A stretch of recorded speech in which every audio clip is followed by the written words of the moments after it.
I'm a big fan of George Orwell and his books, 1984 and Animal Farm. So when I was making my last video, I read with interest how he did mix in Fabian circles in the 30s.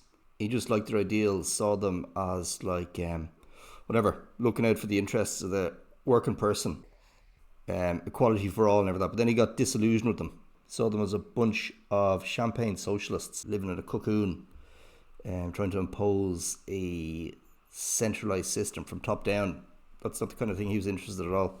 The straw that broke the camel's back, or one of them, probably a lot of straws, but there were two high up people in the Fabian Society, and they wrote a book, Communism, A New Civilization. And first, it was published in 1935, but it had question mark, Communism, A New Civilization. And then 2 years later, they just left out the question mark, kind of implying that it was the right way to go. I know, yeah, George Orwell, he just saw them as a bunch of charlatans, and he had no time for them. He just thought they would people who would say anything to get the job done. And that kind of comes through in a lot of his books.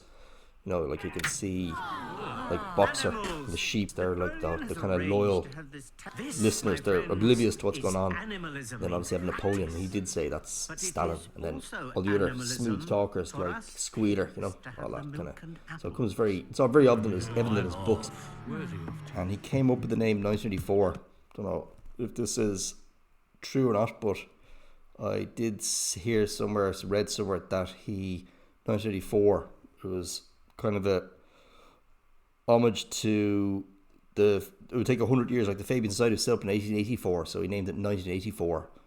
That if they were going about their business correctly, it would take them 100 years. If they were operating under the radar like they were doing and continued successfully, then it would take about 100 years for them to achieve their goal.